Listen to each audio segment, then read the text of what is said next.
Hello everybody, good afternoon. My name is Hugh Constant. I am the Head of Practice Development Manager at the Social Care Institute for Excellence, or SCIE.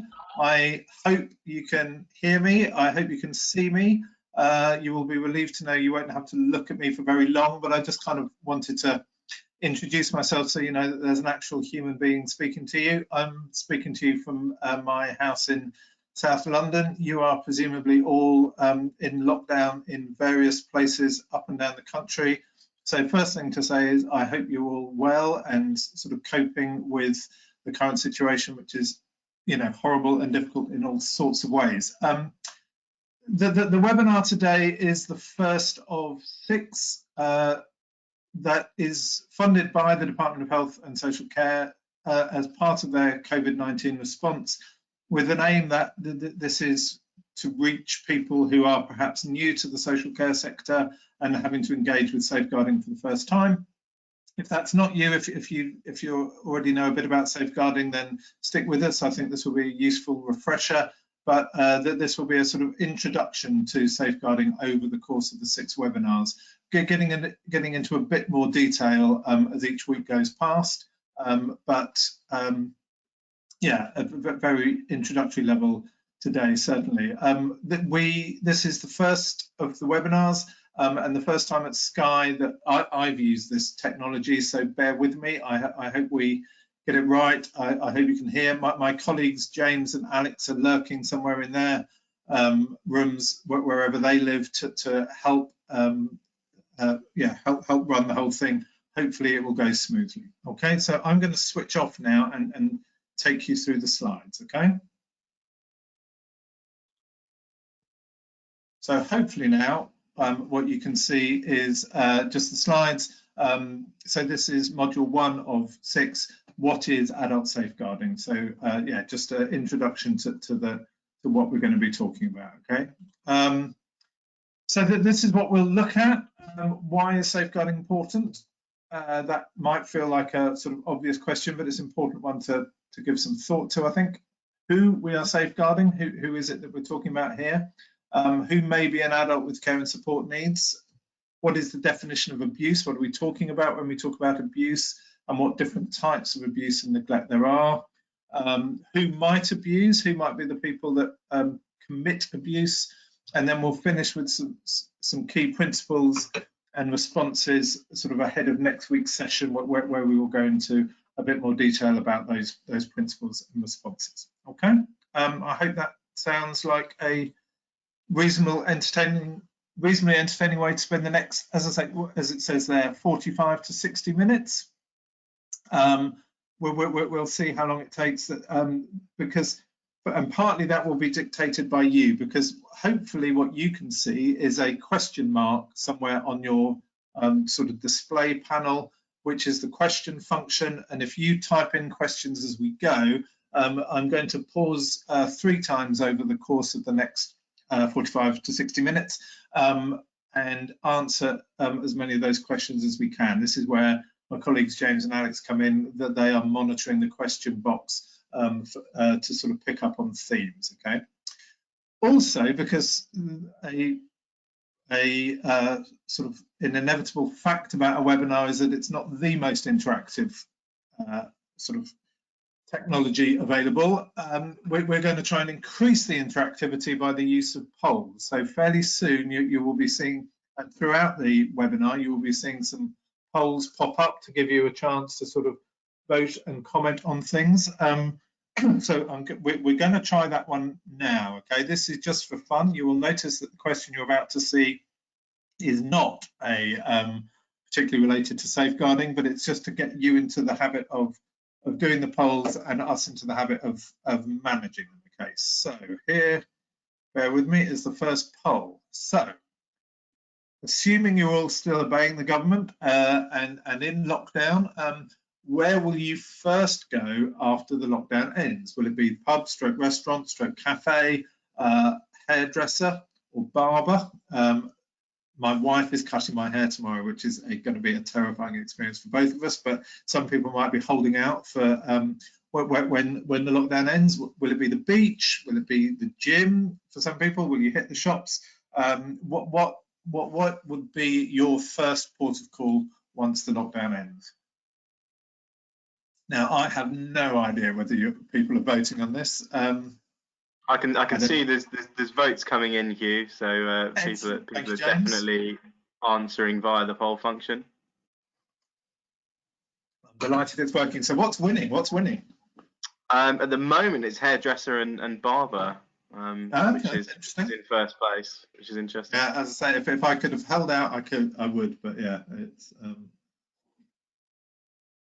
I'm gonna stop the poll there, and Hugh, I can read you the results out. So I think most people should be able to see the slides once again. So we had 31% of people said it would be a pub or restaurant.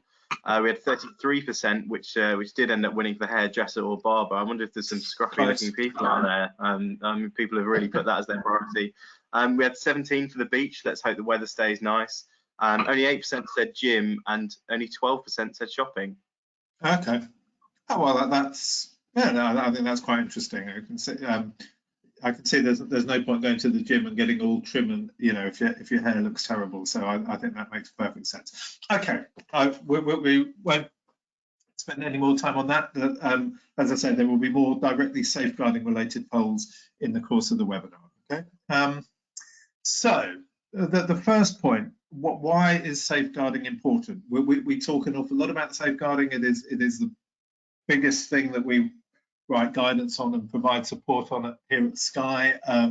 It's it's clearly a significant part of the social care landscape, but it's worth just reflecting on why. And so some of these are obvious, but I just wanted to share them. I think. It is about protection for people who most need it. We are talking about, often quite people with quite complex needs, sometimes non-verbal because of their sort of advanced learning disability or advanced dementia, whatever it might be. And it is, right and proper that people are protected because very often they are people who are not in a strong position to protect themselves. There is a question of good practice. You are professionals out there in the sector, and wanting to do this right. So it's important to stick to the standards of best practice and respond appropriately. And we've used the word proportionality there because I think, and we'll talk about this over the course of the webinars, that I think a thing that can beset safeguarding practice is that we respond disproportionately. We will be talking more about the fact that people have the right to place themselves in risky situations, and we mustn't overreact. I am by background a social worker and have spent many years working in and managing social work teams, in my case primarily with people with learning disabilities, and I have been guilty very many times of making a situation worse by responding to a safeguarding alert sort of too heavy-handedly. So service users and their families need to be able to trust you that, as it says, that you will respond but not sort of over-respond. Safeguarding is also important, of course, because it is the law. You have a legal duty to safeguard people under the Care Act. And we'll talk about the Care Act in more detail, but yeah, but basically you have to do this. So even if you don't think it's a good idea, that should be a motivation. Also, safeguarding is an important preventative measure. Safeguarding sort of encompasses a range of things, including sort of preventative work. And clearly, if you can do things under the safeguarding banner that stops people being harmed, stops people being abused, that is all to the good. You'll have avoided harm and avoided, to the individual, and avoided an awful lot of work and damage to your organisation. Because another reason, not the most important, but a reason why safeguarding is important is about reputational risk for you as a professional. Some of you may be registered professionals, but your professional reputation and your organisational reputation is an important reason to get safeguarding right, so you can avoid the sort of negative publicity that comes from from safeguarding incidents. There's always a big debate about what, you know, if a care home or a care organisation or whatever, you know, what is a normal amount of safeguarding alerts, because some organisations wrongly try and cover up safeguarding incidents because they're fearful of the bad publicity. But I think anyone, you know, familiar with safeguarding knows that it will happen everywhere. It does happen everywhere, and actually an organisation that tries to hide it for the sake of avoiding bad publicity are the sorts of organisations we need to be most worried about. Lastly, and most importantly, you might wonder why it's taken us all this time to get there, it is the right thing to do. We are talking about people who might have dementia or learning disabilities or mental health problems or whatever, not being hurt, not being thumped, not being sexually abused, not being ripped off, you know, and we, you know, that ought to be all we need to know when asking ourselves why we pay so much attention to safeguarding. Okay. I hope that's all right. Oh, look, we have a poll. Okay, so I'm going to go on to talk about who it is that we're, you know, who we need to safeguard. Okay, so when you know, this is a session on adult safeguarding. So what, in your mind, does that mean? Who are we safeguarding? Are we safeguarding A, all adults, B, all people, C, any adult with a specific medical or psychological condition, D, any adult over 70, or E, all vulnerable adults? So if you could vote on the poll now, and James, if you could fill me in on the answers. Yeah, absolutely. I can see people are voting now. Excellent. Almost all people so far are going for the bottom option as all vulnerable adults. We've got a few people going for all adults and all people, but all vulnerable adults is definitely the top answer so far. I'll give it a few more seconds for people to get their votes in. Excellent.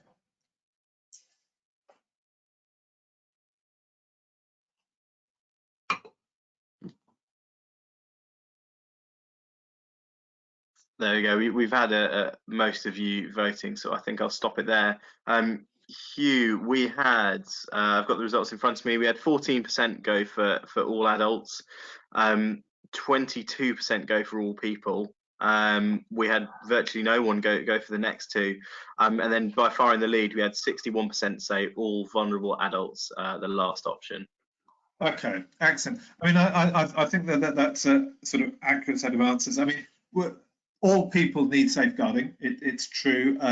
In adult safeguarding terms, we are talking about people aged 18 and over, and there is a sort of clear cut-off that, you know, up until the day before your 18th birthday, if there's any harm and neglect, then that is dealt with under child protection procedures. Yeah, all vulnerable adults is essentially the answer. Although we are now going to sort of share with you the sort of the niceties of the language about this under the Care Act. Okay, so the safeguarding arrangements that we're talking about are set up to safeguard adults with care and support needs. So that is the language of the Care Act. But so yes, I mean, vulnerable adults is often used instead. The Care Act is trying to move us away from the term vulnerable adults, partly because some of the people that we're talking about are view that as a negative term, partly because it is such a general term. You know, we are all vulnerable at various times. At the moment, of course, with COVID-19, we're probably all feeling extremely vulnerable. And, you know, even though it does have more, you know, it's having proportionally more of an impact on older people and people with sort of pre-existing health conditions. So there is some overlap with the sort of people that in social care we're safeguarding. Obviously, COVID-19 makes all of us vulnerable, and that slightly highlights why the Care Act uses a more specific term, because at different times in our lives, everyone is vulnerable. But yeah, the term to use and the term to remember is adults with care and support needs, are the people that are entitled to a safeguarding response under the Care Act. Okay, I hope that makes sense. If not, of course, do use the question box, because we'll be coming on to a a question break fairly soon, I think. Might even be the next slide, I can't remember. Here we, no. In a bit more detail about what we mean by adults with care and support needs then. So this could be someone who has a physical disability, learning disability, or sensory impairment. It could be people with mental health needs, and by that we're including people with dementia. And older people are among the most numerous victims of safeguarding, of abuse and neglect. And we are seeing that even more the case at the moment, with increases in sort of the domestic violence of people, of older people in their own homes, and some would argue that the neglect of people in care homes in the COVID crisis. But I think that's a slightly kind of wider debate to have, I suppose. Other adults with care and support needs would include people with acquired brain injuries, such as strokes, it might be people with long-term health conditions, people with quite significant drug or alcohol dependency, or sort of people at end of life. So, I mean, again, debating the language, for some people, vulnerable adults would be a convenient shorthand for that, but as I say, the language of the Act is adults with care and support needs. So this is who we're talking about safeguarding. So I suppose what we're not talking about here are people who are sort of emotionally vulnerable because of a bereavement perhaps, or a divorce or something like that. Now those people are vulnerable and might well be sort of exploited by someone at that point of vulnerability in their lives, but that is unlikely to trigger a safeguarding response under the Care Act. Okay, so that's the distinction that we're making. Okay. Okay. Now we have a question break. So, and again, but bear with us because this is the first time that we've done this. So, because again, I can't actually see the question, so I'm going to rely on my colleague James. So, James, have we had any questions? That's the first point. Yeah, I suppose. Definitely. We've had a couple of questions in, and I can see there's a few more flying in, but I'm going to try and keep it to maybe 2 or 3 shortish questions during these breaks. So, Hugh, if you're happy, I'm going to launch into the first question. This is from David. He asks, does the Care Act take priority over employment law? So if an allegation is made against someone, should that take priority over their employment rights? Yes, I mean, well, I mean, I'm not an employment lawyer, but if an allegation is made against someone, let's say a care worker in a care home, there isn't anything in the Care Act that dictates what should happen to that person. But what the Care Act does specify is that the welfare of that person should be the paramount consideration, over and above, I think, that the rights of the individual staff member.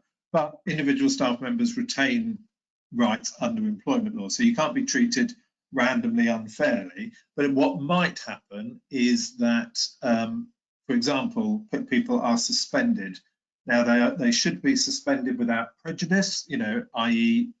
that's not because people necessarily believe it, but in the interests of keeping the person safe, the person might be suspended. Now, it ought to be the case that, you know, if this is, and this does sometimes happen, you know, I've worked with people with learning disabilities who make allegations of abuse on a daily basis, and you know, you know that they're not true, in part, or you strongly suspect they're not true, in part because, you know, the member of staff they've mentioned wasn't at work on the day they mentioned it.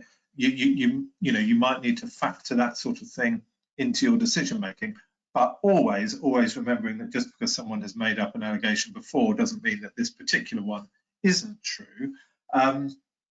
But yes, so staff members need to be treated fairly. They need to be kept informed as to why they've been suspended, that they need to be supported while they're on suspension, and crucially, the investigation into the allegation needs to happen as quickly as possible because it's a very unsettling time for the person. But to go back to my original point, that the welfare of the person who's been abused should be the first consideration. Okay. Thanks, Hugh. Have we got time for another question? Yeah. Okay. So Peter has asked us, do people have to be in receipt of care at the time of the safeguarding referral? No, they need to be a person with care and support needs, and thank you for that question, actually, because that's a good clarification. You just need to be a person with care and support needs. You don't need to be eligible for ongoing social care support, nor do you need to be receiving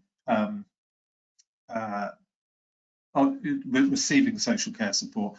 The only threshold is that you have care and support needs and that you are being abused. Okay, should we have one more? Yeah, go on. Okay, perfect. So Jemima asks, does someone have to be assessed as entitled to care and support needs to be covered by safeguarding, or meet these criteria even if that hasn't been officially recognised? No, I mean, I think it's a similar point. No, you don't need to have been assessed. You don't need to be eligible. The threshold is very low. If the person appears to have some sort of learning disability or to be a sort of elderly person, I mean, you know, elderly doesn't always equate to care and support needs. You can have, you know, very fit, robust 75-year-olds or whatever. But I think if they were being abused, we'll see that the last slide today are the three sort of criteria for a local authority safeguarding investigation, and essentially it is just that someone has some form of care and support needs, that they are being abused, and as a result of the care and support needs, they're less able than other people might be to protect themselves. So no, you don't need to have been assessed. You don't need to be in receipt of any services. Okay. Fantastic. Thank you, Hugh. Okay. There will be more, two more question breaks. So we'll crack on for now, and but keep the questions coming. We're also trying to work out a way to kind of log all the questions and we'll respond to them, but we can't quite 100% promise that we've worked that out yet, but bear with us. Anyway, so a definition of abuse, I mean, it's actually quite hard to define what is an abusive act. Is someone forgetting to give medication an act of abuse, or is that just an honest mistake? And it can be quite hard to define. And essentially, I think lots of situations need to be judged sort of on a case-by-case basis. The clip here, some of you may recognise it if you saw the Awful Panorama programme a few years ago, set in Winterbourne View, where people with learning disabilities and autism were sort of routinely bullied and at times tortured by their staff. Sometimes abuse is blindingly obvious, but sometimes it can be harder to judge.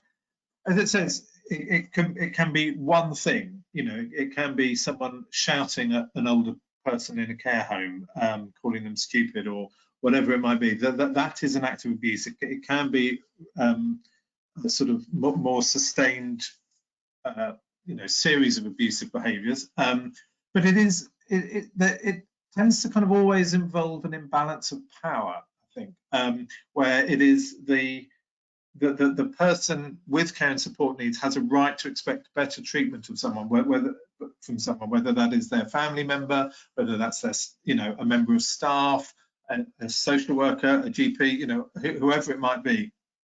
It is that person exploiting their power, their greater degree of power over the individual, that I think sort of characterises it. So, for example, if a frail elderly person was mugged in the street by just a passing mugger, that probably would not trigger a social care safeguarding response, because that there was no expectation that person should be caring for or having any sort of relationship with the person with care and support needs. That is just something you report straight to the police. But so abuse involves that sort of imbalance of power, violating people's rights, and as I say, it can be intentional or unintentional, can be single or repeated. There are, under the Care Act, lots of different types of abuse and neglect, some of which are sort of more straightforward to kind of understand and indeed recognise than others. So physical abuse is very common. Domestic abuse, often, I mean, domestic abuse can take any of the other forms, or no, nearly all of the other forms. So domestic abuse could be physical, could be sexual, could be psychological, could be financial, of course. But it's just worth remembering that, you know, stuff that goes on behind closed doors in family homes is as much abuse as the stuff that goes on in care homes or hospitals or wherever else it might happen. Sexual abuse obviously counts. Psychological abuse, that could be sustained kind of belittling of people, that could just be shouting, hurling insults at people. Financial or material abuse, so sort of taking people's money or taking people's stuff, or sort of impersonating people to, you know, to buy products, whatever it might be. Modern slavery is something you're probably familiar with, where people are kept in sort of incredibly harsh working conditions, often to do around the organised sex trade, but sometimes prevalent in the restaurant trade or in agriculture. Again, there are lots of routes to dealing with modern slavery. You only deal with it under safeguarding if the person has care and support needs. Okay, so if it's a fit, healthy young person with no care and support needs, then it's a slightly different route. Discriminatory abuse is abusing people because you know, triggered by their disability or their age or their race or their gender, whatever it might be.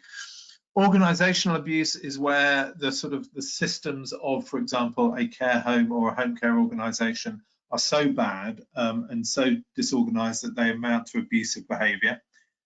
Neglect is what you'd imagine it to mean. It's where you don't do the things that you should do, rather than actively doing things that you shouldn't do, like punching people. Neglect is not giving people water, not giving people food, those sorts of things. And self-neglect is an incredibly complex area, which we will come on to in the last webinar. So webinar number 6 is looking specifically at self-neglect. But that is as I say, a complex area about what happens when the person is neglecting their own welfare and their own health and social care needs, and how you handle that. Because the way we handle most abuse is to remove the abuser from the abused person, and obviously that route is not open to us when it's self-neglect. Okay? If you want more detail on this, then I would recommend going to our website and looking for what we call an at a glance. Sorry, I should have spelled that out rather than just leave the letters AAG up there. But it's at a glance, and it's our 69th at a glance, so at a glance 69, which looks at types and indicators of abuse. So it looks at all of these in a little more detail, but it's still quite a short, accessible document, and I really recommend you go and have a look at that. Okay. So those are some of the types of abuse and neglect, which brings us on to who might do them. I think I debated just writing one word on this slide, which could be anyone could do it. It is most commonly, if we want to turn to statistics, a family member that abuses someone, but it is often people in positions of power over people. We've talked about that power imbalance being a feature. Could be organised criminals. Now, as I read that, I'm not imagining the mafia here, but I am imagining sort of scammers and fraudsters. This is a real issue at the moment we're hearing about in the COVID crisis, because we've got a lot of isolated old people, and you know, organised criminals are knocking on doors saying, "Let me do your shopping," and you know, taking 30 quid out of the person's purse and not coming back, and that sort of thing. So yeah, that's quite an avenue of it. Staff in the health and care sectors, you know, you saw the picture there from Winterbourne View. You know, you'll have seen it in other care homes and so on. And also neighbours and friends, people who sort of pretend to be, you know, helpful and wanting to be useful to perhaps a person with learning disabilities, but who end up abusing them in sometimes in small ways, sometimes in horrific ways. We've got a very good film on our website about Stephen Hoskin, a guy with learning disabilities whose so-called friends sort of took over his house, took over his life, and ended up murdering him. So, I mean, it's rarely, happily, that dramatic. But yeah, you know, we need to retain, I think, a sort of respectful skepticism about anyone that comes into contact with vulnerable, I was about to say vulnerable people there, adults with care and support needs, because yeah, anyone can, under certain circumstances, be abusers, and we don't want to be too distrustful of everyone, but we always need to have in the back of our minds that sort of willingness to think the unthinkable, that, you know, you know, abuse can originate from anywhere, I suppose. Okay, another question break, either from earlier on in the webinar or from that last slot. Has anyone got any other questions, James? Yeah, we've had a few. I think there's a few that's come in, and you've kind of they came in earlier, and you've answered actually as we've gone along. So I suppose you've answered it probably with your previous slide, but there was a question about can vulnerable adults themselves commit abuse? And My God, who gave that question, James? I don't actually have a name. It was earlier on, okay. But that was a question that came in early on. Well, whoever you are, thank you very much, because that is a glaring error from that slide. I might as well admit it. For a split second, I thought, I wonder if I could try and bluff my way through this, but let's be honest and transparent. Yes, absolutely, and it is a real, it's a real challenge and a real issue. But yes, other people with care and support needs absolutely can abuse, and where you have a lot of people with care and support needs in the same place, such as care homes, for example, it is a very common form of abuse. What we tend to do very often is not treat it in quite the same way, and I think that's right. I mean, if you've got, let's say, a setting I know well, a sort of care home for people with autism, and what one person with autism is distressed for whatever reason and lashes out and thumps another person with autism, that but by any sort of reading of the sort of definition of abuse under the Care Act, that would count as an act of abuse. But there is no intent necessarily, that the sort of power imbalance isn't necessarily there, and the intent's not there. But so I think it's right sometimes that it gets handled differently. But I think sometimes we overdo that, and we tend to sort of overlook peer-on-peer abuse, as it's sometimes known, even when actually that there is a degree of intent, you know, because some people in care homes will target other people in care homes and can be quite, you know, nasty about it, can bully people, and it should be handled with the same, you know, even if you handle it subtly differently, it should be handled with the same degree of seriousness and the same degree of commitment to address the situation, I suppose. So thank you for that question. That's very helpful.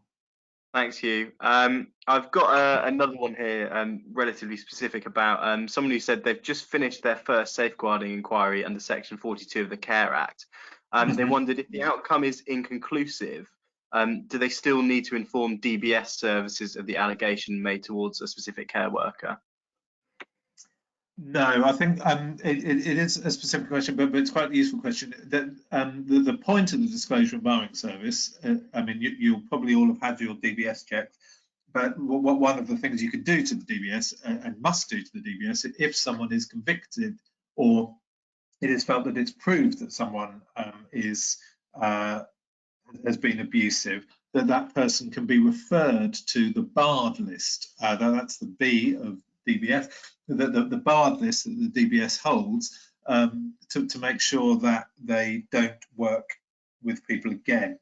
But I think going back to, I think it was David's earlier question about employment law, it's only fair to do that if you think the person did it, whatever it was. If you've looked at it and you can't conclude that, then I think it would be it would go against sort of a sense of fairness, to my mind, to report that person to, to the Disclosure and Barring Service.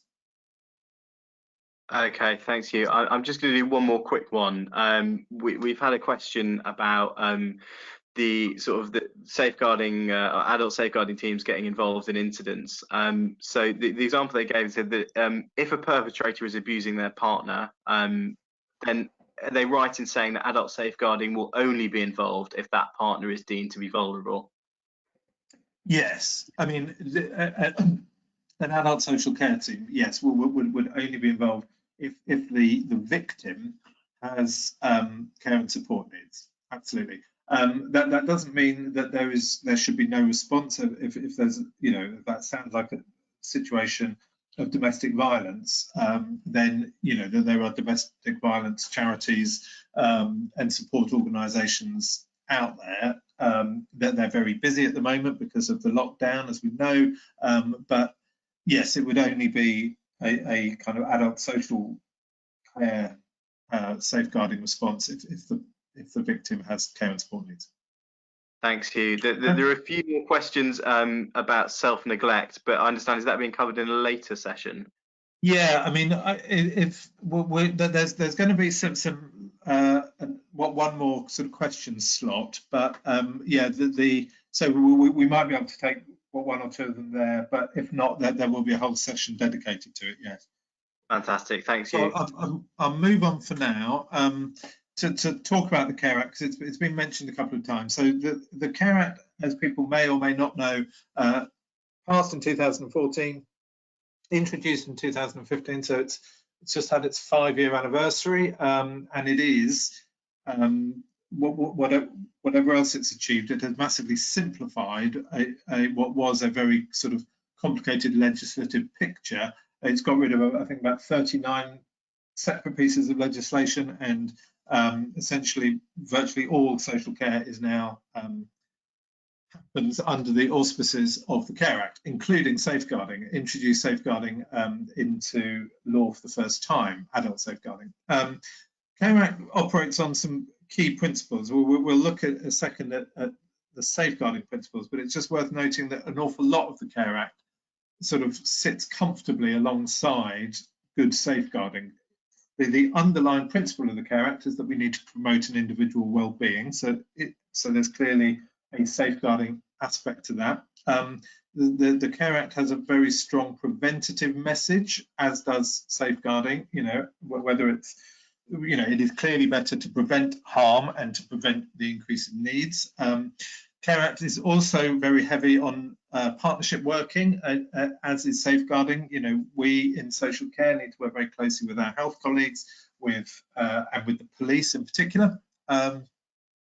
The Care Act is very much about personalisation, giving people choice and control. And next week's session is all about making safeguarding personal, all about how we extend personalisation into safeguarding. Because I think even where we tend to get personalisation right in other sectors, in other parts of social care, we've been a bit rubbish, frankly, at kind of considering people's needs and safeguarding. I think we tend to get very bureaucratic when it comes to safeguarding responses.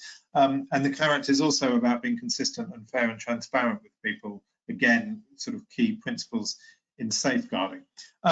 Just a poll now. Don't worry if you don't know the answer to this, but you may have heard that about the Care Act, that during the COVID-19 crisis, the word is easements, that some of the rules around the Care Act no longer apply if a local authority chooses not to apply them because of the COVID-19 crisis. Do people know whether those changes apply to safeguarding? So the easements of the Care Act during COVID-19, do they apply to safeguarding or not? As I say, no shame in not knowing. I've just run the poll. I'm seeing the answers coming now. I'll give people a few seconds to answer, and then I'll update you, Hugh. We've had about 50% of people go for no. There's quite a few don't knows at the moment, but we've had about 2/3 of people have at the moment have gone with no. Well, congratulations to them. That is the right answer. Yes, there have been a reduction in duties on local authorities. Not automatically, the local authority has to choose to do this, but if they do, that they can choose to have fewer duties under the Care Act at the moment because of the COVID-19 crisis, but they cannot get out of their safeguarding duties. So everything I've said and everything that I will say over the coming few weeks still applies. So safeguarding duties are exactly the same now. They might need to be carried out in a slightly different way, and there might be extra challenges, but the duties remain the same. Okay. The other thing on the Care Act that I wanted to share, that, I mean, these 6 safeguarding principles actually predated the Care Act, but they are put in law in the Care Act, and they are really useful things to focus on. Okay, if you keep these 6 things in mind, then you won't go far wrong. So the first one, interestingly, is empowerment. We need to remember that we're talking about adults here, and just because they've got dementia or learning disabilities or whatever it might be, they should still be entitled to make their own decisions around safeguarding, even if that means potentially staying in an abusive situation, providing they understand the risks, and other people aren't at risk. Then we need to empower people to make their own decisions. But we do, as we mentioned a couple of times, need to prevent harm wherever we can. We need to respond proportionately and not be overly intrusive in our response. But at the same time, and this is the tricky balance to get right, we need to protect those in greatest need, and we need to sort of do that rigorously and strongly where harm has occurred. We need to work in partnership with other statutory services like local authorities, the health service, police, but also with our communities, all of whom have a part to play in reducing abuse, and we need to be accountable to safeguarding adults boards in each local authority area, but also accountable to our managers, to our organisation, but most importantly, accountable to the person with care and support needs that you're trying to protect. Okay. And yeah, so I've mentioned this slide already. These are the 3 things that need to be in place for a sort of in-depth safeguarding response to happen, and we will look at these responses more in the following weeks because we're nearly out of time today. But so the top one, the person has care and support needs. We talked about those: dementia, learning disabilities, mental health, whatever it might be. The second one, the person is experiencing abuse or neglect, obviously, if nothing's, or at risk of. So if you think something is imminent, then then that can trigger a response. But the third point is that as a result of their care and support needs, that person is unable to protect themselves. So this is just a kind of summary, I suppose, of what I've said today. Those 3 things are in place, then we need to conduct a sort of safeguarding response, possibly in partnership with the local authority. Okay. So I think, yeah, that just takes me on to whether there are any last questions that anyone has. There are a few here, Hugh. It's quite difficult to prioritise, but I'm going to ask. There's a few questions that kind of cover the same topic. So there was one about the safeguarding legislation. Does that apply to vulnerable prisoners, or do the prisons and police have their own policies on that?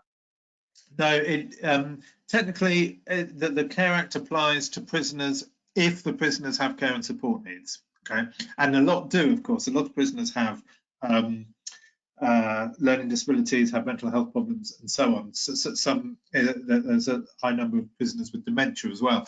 But my experience is that it's very difficult to get prisons to engage very much with their Care Act duties. But that might be an unfair comment on some prisons. But I know it's quite. But my experience has been that it's been quite difficult. But no, absolutely, these do apply in prison.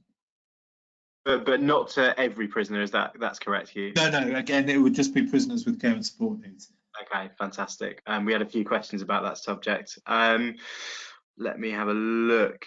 So I've got another one. Can a decision about a safeguarding incident be made on a balance of probability, that if it's likely the abuse took place, but does it have to be proved? No, I mean, it's certainly not proved beyond all reasonable doubt. You're not in a court of law. It might end up in a court of law, of course, because abuse is usually also a criminal act. I mean, again, if one person with learning disabilities steals 20 quid off another person with learning disabilities in a supported living scheme or whatever, that is a crime, that is theft. But realistically, you're not going to get the police paying much attention to it, so you might just deal with it in safeguarding terms. Sometimes, if abuse is serious, then it will end up in court, and that obviously has the beyond all reasonable doubt measure. But for most safeguarding things, yes, you are entitled to sort of make a judgment on the balance of probabilities. If on the balance of I mean, it does, I think, depend to some extent on what actions fall out of it. So if you are going to sack someone, for example, you do need to be quite confident that is what's happened. You don't, under employment law, it's not a criminal court case, so it might not be, beyond all reasonable doubt. But if you're comfortable enough that it's happened, that you're going to sack that person, you just need to be, confident in your judgment. But yeah, but balance of probabilities in most situations would be reasonable. Okay, thanks, Hugh. There's a couple of questions here about how is the role of the police different to the role of social work in safeguarding incidents, and how do the two interact? I mean, it's a really good question. I mean, what the Act says is that where a serious crime has been committed, you tell the police, and I think, I mean, my experience in social work teams is that you report an awful lot to the police. The police deal with a much smaller proportion of it, and in part that frustrates me, because I think it's to do with the fact that the police might think, oh, it's all right, social services are dealing with this, so we don't need to, which is understandable, but slightly frustrating, because it does sometimes feel like people with care and support need to get a second-class service off the police, because the police leave the investigations of it to social workers and social care staff. Whereas, I think that it would be fair that, a person with dementia has their crime investigated by, the people who are good at investigating crimes, which is the police. But I mean, we need to be realistic about resources. In practice, the police will only get involved, I think, when the abuse amounts to quite a serious crime. And if it doesn't, then it will be for social work staff, nursing staff, or whatever, to sort of reach their own conclusions about the case. Okay, and just because we've had a lot, sometimes it is a quick question of just badgering the police, because if you think the police should be involved, then keep chipping away until they are. Shall we do one more, James? Yeah, go on. We'll have, just because we've had a lot of people asking about self-neglect and how you define that. I understand we've got another session, but maybe if you could just mention it briefly. We have had a lot of questions on it. I mean, I think self-neglect can be quite difficult to define. To define, in particular, define the point at which it goes from people just kind of not looking after themselves. We all have friends who have messier houses than other friends, kind of thing. At what point that tips into self-neglect? And I think broadly that the point is that the point at which it starts to have a significant effect, whatever that means, but a significant effect on their health and well-being. So, a messy house is probably fine, but once it, once it starts to cause health hazards, then it's probably self-neglect. People not taking their medication, can have a serious detrimental effect on people's health and well-being. That, I feel, would be self-neglect. People eating a junk diet, God knows how many people in the population do that. But when it comes to, not eating properly, and certainly by the time you have things like scurvy and demonstrable medical kind of consequences of a poor diet, then it tips over into self-neglect. And still then a huge debate about whether safeguarding is the best way to handle that, and we will come on to that. But it is a good question because, I think it's essentially it's when self-neglect gets quite serious, quite extreme, that's when a safeguarding response might be triggered. Okay, but yeah, we'll discuss that a lot more in, I think it is about 6 weeks' time. In the meantime, I would point you to SCIE's website under safeguarding, where there are some really good resources on self-neglect. If you're really interested in it, two academics called Susie Bray, B-R-A-Y-E, and Michael Preston Shute are, the absolute leading thinkers on this. And if you Google them, you'll find some useful resources as well. Okay. So I'm just going to leave you now with the date of the next webinar, which is next Wednesday, 1 o'clock. So this is the time we've identified for it. Practically lunchtime as far as I'm concerned, but I think that works for people. So I hope that works for you. And we will be looking at making safeguarding personal and how we make sure that our safeguarding response, like all our responses in social care, should be shaped by kind of key principles and and what the person wants, what the individual wants. Okay.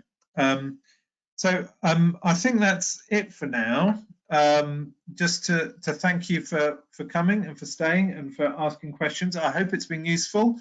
Our website address is there. Our Twitter address is there. Also, if you want to email us with any sort of specific questions, email us at info@sci.org.uk. But in the meantime, I hope you're enjoying your work, particularly if you're new to social care. But most of all, I hope you and your loved ones stay well. And thank you very much. I will close off. Okay. Take care. Bye bye. Thank you. Cheers, Hugh.